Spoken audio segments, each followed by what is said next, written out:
Welcome back to Cheche. Today's conversation takes place 5 days before next Tuesday's general election. While the candidates crisscross the country to ensure they win your votes, some of you are going or have already gone up country to your villages. Some to vote, some fearing that there will be violence as a result of the polls. Well, today's guest is Dr. Collins Odote, a law lecturer, and we've been talking about fear, alarm, panic, and its presence in this election campaign. And we have observers in the country, international observers. And from one group of observers, there's been a warning that violence is likely. Now, there are others who qualify the violence, saying that it will not happen during the voting, it will not happen during the tallying of results, it will happen likely once the results are announced, or in the case of a runoff, that the tensions will be high. You realize it always happens after people have voted, after tallying has been done, when results are being announced. And that goes back to what I was saying before we took the break. Sorry, I know you need us to move on, but I mean, if there is peace, I will go and vote. If there is peace, I will listen to the results, the tallying. Then, if I don't get justice, there is no peace. If my votes don't count, somebody said elections are determined not by the person who votes but by the person who counts the votes. You know, we are thinking about presidential elections. We are not thinking about governors. In certain areas, we know people elect governors according to region or clan. So there may be on that day on the Tuesday, people being denied access to areas because they know you are from this clan, or ballot paper deliberated being delivered that time, or people just being blocked. So these things are there, they are real. It's not only about the president, it's about whoever actually goes down to the system. The thing escalates up to there.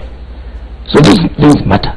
So what is your point, Mutegi, that where in the past we have seen violence as a result of presidential election results, that we might be likely to see violence as a result of the outcome of the other elections taking place? I'm talking about not even the people being not allowed to access, being denied justice. Yes. And that's not about a lack of, that's not about the electoral commission. That's about the politicians, the villages. Mean that I am going to, like I was talking about 1988, I know that these people from this region will be voting for this candidate. Therefore, for me to get the votes, I block them. So these are likely scenarios that will take place on the Tuesday of the election. And that's what really when you talk about justice and peace. If there is no peace, if the policemen do not block those who are blocking, then it means you will not have access. And that has nothing to do with the electoral commission or the voting system. But Charles, if the police block you from voting on Tuesday, will that be a lack of peace or a lack of justice? A lack of justice. It's both. That will lead to a lack of peace, because I will not stand back and look at the police stop me. Yeah, but they can stop you and say, we are stopping you because there is a threat of violence. Interesting. Yeah. He's a law professor? Yeah. Quite interesting. So you see, that is, from one angle, it's a lack of peace. From the other angle, it's a lack of justice. The reality is that in both instances, you have been blocked from voting. That's what our focus should be. But let's go back to the fact that we are now in a devolved system, and that there's 6 positions up for grabs. We've already talked about the security services being overstretched.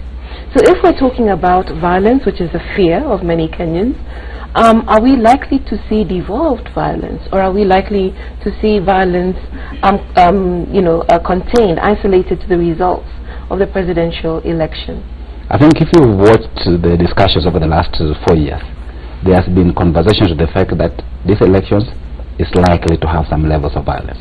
I think the only question has been at what level. Is it going to be at the national level, or is it going to be at the devolved level? And I think because of the high stakes at the devolved level, the high stakes at the devolved level is close to what we've had traditionally at the national level. So our worry should What are the high stakes at the devolved level? Break that down for us.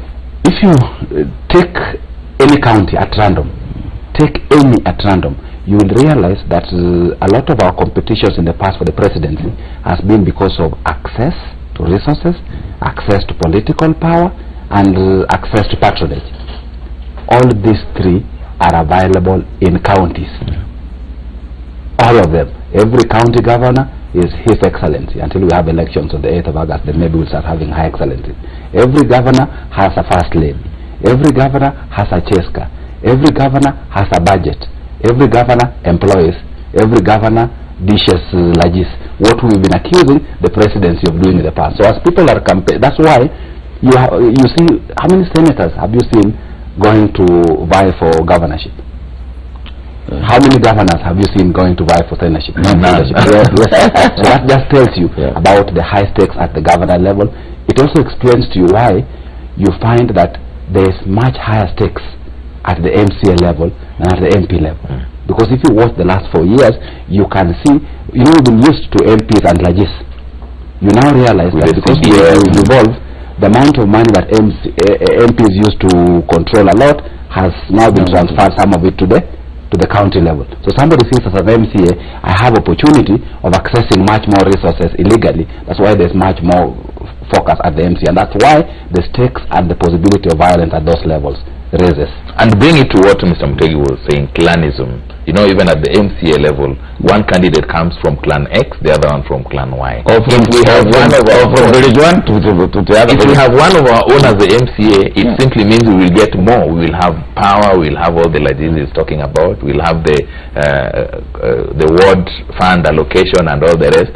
And so we must stop these people from having their son or their daughter. There's a question here which I think is fairly interesting, and I'll direct it to you, Collins, being as you have worked with the judiciary. Is it true? It is true justice and peace should be simultaneous. However, who determines whether the elections are just? Is it Raila, Uhuru, or the courts? From Charles's argument, one can conclude it is the politicians. Interesting question. I think extremely interesting. Is it true? At least there's an agreement that we require both of them. Yeah. But who makes the determination?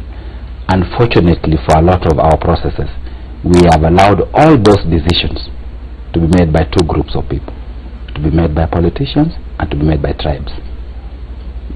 And if we make those decisions those way, we must accept the fact that if your tribe makes one decision, I will make the one that favors my tribe. If your politician makes the one decision, I will make the one that favors my politician, whoever that is. So we must, that's why we always say that a society that survives is a society that is run by laws, a society that's run by institutions. And that's why for me, there's huge pressure on IEBC, because the person who must determine a winner, a fair winner, can only be IEBC. Because if you leave it to anybody else, we will never agree. You made this point earlier, but I think it got lost, that there's a difference, because we have talked a lot on this show included about whether the IEBC is prepared to conduct a credible, peaceful and fair election.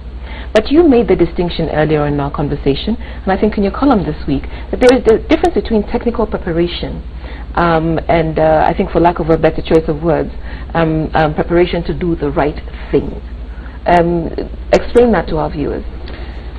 I think if you watch the reforms we focused on since 2013, because the contestations about our performance in 2013, the reforms we focused on 2013 have focused both on in terms of technical processes. Do we have technology? Do we have a voters register? Do we have people who are competent? Do we have sufficient laws? For me, that's what you call technical competence. But also the flip side, you see that last year there was an effort which succeeded in getting rid of the commissioners. They were gotten rid of not because of allegations of technical competence. It was because of allegations of, are they ready to do the right thing?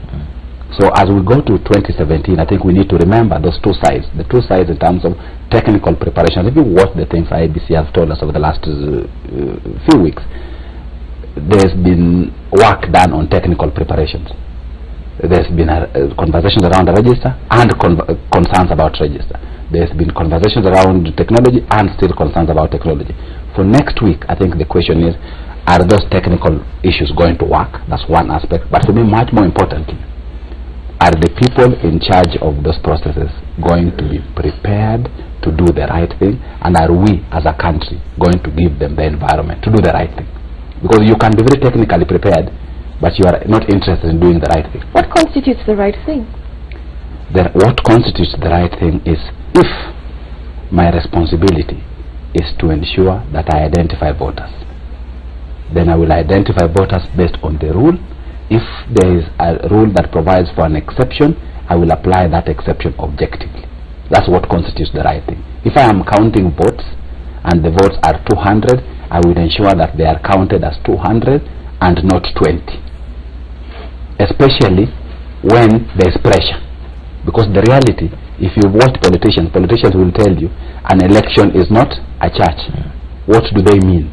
They mean that an election is involved with irregularities, to win. That an election is involved with violence, and that what matters is the end, that end justifies the means.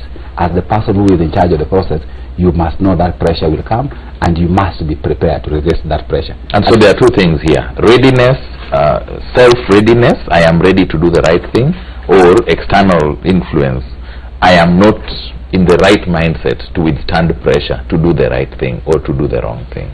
And Charles and Odwa, for me, that's what worries me about the events of this week. Yes. Because what worries me about the events of this week is not even so much, there's a conversation about the technical preparations, and you've had reassurance. It's about what it does to readiness to do the right thing. Because when there is threats of violence, it interferes with your heart. And when the heart is weak, you've heard the statement about the body is willing, but the heart is willing, but the body is refusing. Exactly. So when the body is weak, the legs wobble, and when that happens, you aren't in the frame of mind to do the right thing. And that's why, for me, I think we need to spend the next few days praying and supporting our colleagues in charge of this process, so that they are in the frame to do the right thing, and so that when they do the wrong thing, we can judge them harshly, because we'll have provided an environment for them to do the right thing. But as the law not been changed, that the returning officer is ultimately responsible for whatever happened in that point, in that area. And that makes it even worse. Can I give you a joke? I was talking to some young men and ladies yesterday, and they were telling me that, you know, we are much more happier to be deputy presiding officers as opposed to presiding officers. Yeah. I said, why? Because the deputy presiding officer only helps the presiding officer. Yeah. I don't want to be the one who is having to make that difficult decision. I think that's something that we should concern us. Yeah. Because of the responsibility being placed on people, which is the right thing, we must also provide them with the environment to be able to discharge that responsibility. Otherwise, nobody will want to take that responsibility except those who are unwilling to do the right thing. And that this responsibility has now been fully entrusted on the returning officer makes the whole situation even worse, because they are more vulnerable and culpable now. Because, I mean, you are the last man. So if you are the last man, if we did this to Chris Msando, for example, know that we can do it to anybody else. Thank you. This is what our viewers are saying. You talked about doing the right thing, and this viewer accuses the government of doing the wrong thing. Remember, the question is, how do we ease tensions around elections? It's easy. The government should stop trying to kill, intimidate, or make us fight. There will be no tension without the incumbents' actions. There's a similar feeling from one of our other viewers. It's impossible not to have tension, because this election may be the end of a 50-year-old hegemony or status quo. Again, remember that one of our viewers talked about historical episodes. And then the media should not make people fear. That's one. But then the CS for IT, Joe Musheru, is called out, gives media the freedom to inform Kenyans and the entire world, and that will avoid tension. Tell CS Musheru and the likes. And that, of course, has to do with his statement about shutting down the internet. And I think women... And media houses before ABC. Yes. So what do you make of that then? That, you know, people are turning their attention to the government's actions, which is all part of the process of a level playing field going into elections. I think those who are pointing fingers at government are right in terms of asking the government to do much better, because they have a higher responsibility. But remember, I also pointed fingers at Mutegi, and through Mutegi the media. And I think that's the kind of attitude we should adopt. The kind of attitude we should adopt is to be prepared to point fingers at all of us who have a stake and who are doing something, so that we all do the right thing. Because it's not about either or. It's about all of us trying to do the right thing. Government opposition, media, institutions responsible, civil society, and the ordinary citizens. It's because at the end of the day, for those people to succeed in doing the wrong thing, they require a fertile ground of citizens who are gullible. We need to stop being gullible and need to see things for what they are, and then say, if you try, you will be on your own, because our citizens will not be with you. Mutegi?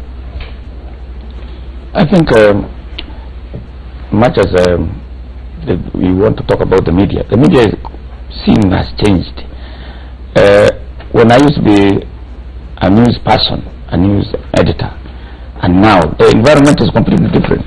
There was more independence when you used to have an editor-in-chief, a group managing editor. But today, these media managers don't have the authority or the power they used to have. It's completely changed. In what sense? But doesn't that mean that the media has abdicated its role and its responsibility? It's been it's been downsized, and to the extent that sometimes... Who did so? And who allowed society.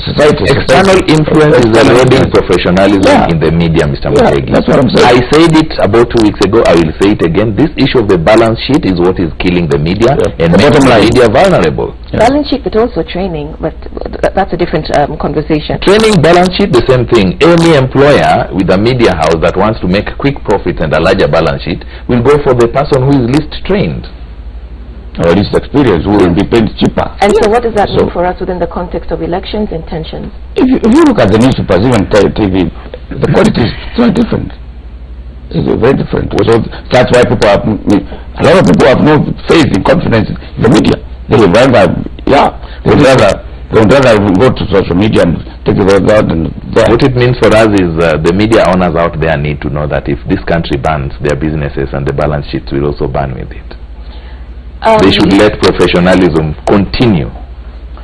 Is there not a message to media owners about their responsibility to the country and not just the responsibility to their businesses? But some of the media houses you're talking about, either the directors or the owners or politicians. How many radio stations or TV stations are owned by, like the ones in Meru? Surely, they are TV stations which are not TV stations. They are just a mouthpiece of the politician. And the employers there they do not know anything about objectivity or truth. So Mutegi will now confirm my accusations that the media... I am not suggesting otherwise. I know that too well. I've been training these people, and we have trained just your son. Just before we had a workshop with him before at the Intercontinental. That year.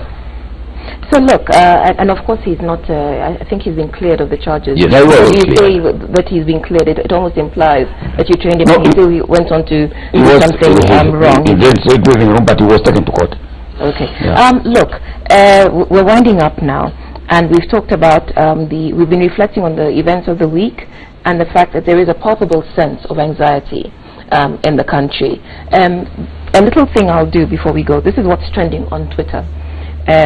Okay, we're trending. Away from that, vote to save Kenya.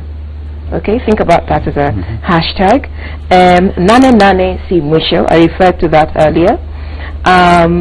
Siasa pesa propaganda. This has to do with a special report aired on one of the other television stations, unpacking the influence of money, politics and propaganda on elections. Rest in peace, Msando.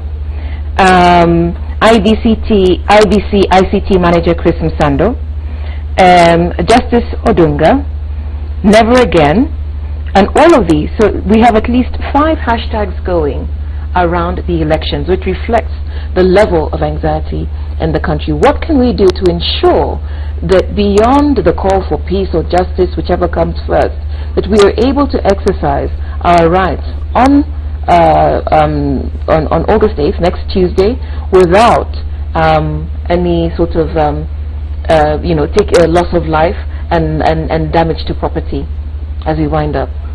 I think a lot of people fear that they are rigging. There is a lot of talk about rigging. My question is, the new commissioners or the staff of the IBC, are they the ones going to rig?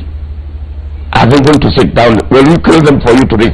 Or what if biometrics says you must identify with that identification and that explanation given by the IBC that it will not happen.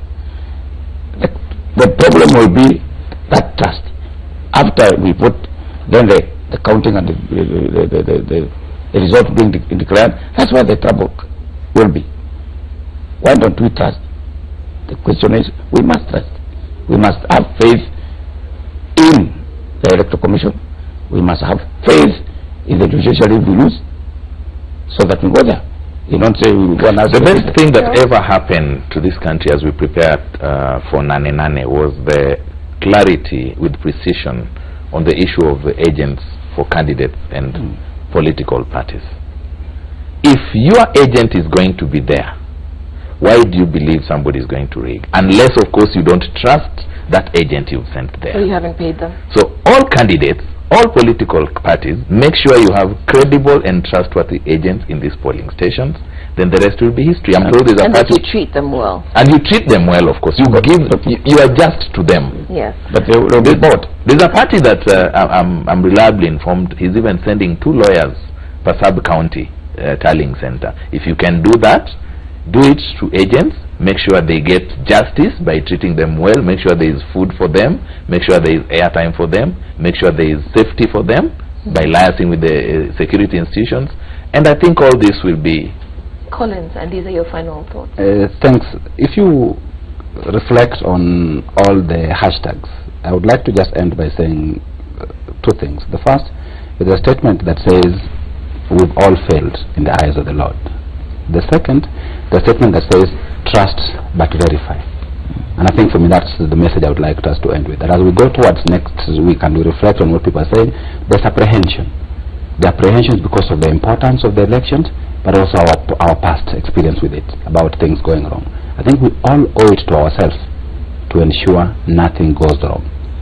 And that requires that the institutions in charge of the process do the right thing, but it ensures that citizens also realize they have a responsibility. And that's what Charles was saying, and that's what Mutegi is saying, that as you go to the polling station, if you don't cast your vote well, don't expect somebody else to be able to correct your mess. 2, if you are an officer in charge of the elections and you do the wrong thing, don't expect people not to see and complain. If you are an agent and you get bought, don't expect somebody else to be able to watch it for you. So I think for me that's the kind of message we need to end up with and tell ourselves, if we all do the right thing, and I think we should, we'll be able to ensure that Nane Nane sio mwisho wa Kenya. And of course the cliche, if you don't turn out and vote and you have a vote, you are electing that person you don't want. Okay, so we're out of time now, and so our thanks to Dr. Collins Odote, law lecturer at the University of Nairobi. We thank you for your time and for your sober opinions on Cheche this morning. Our thanks also to our panelists, Mutegi Njau and Charles Odhiambo. Thank you for watching and engaging with us here on Cheche. As you go to vote next week, do remember to trust, as Mutegi says, but also to verify, as Dr. Odote says, and to treat, if you're involved in the political process well, to treat your party agents to be just to the entire infrastructure along the election pipeline. My name is Urwa Kamimo. Thank you very much, and we'll see you next week.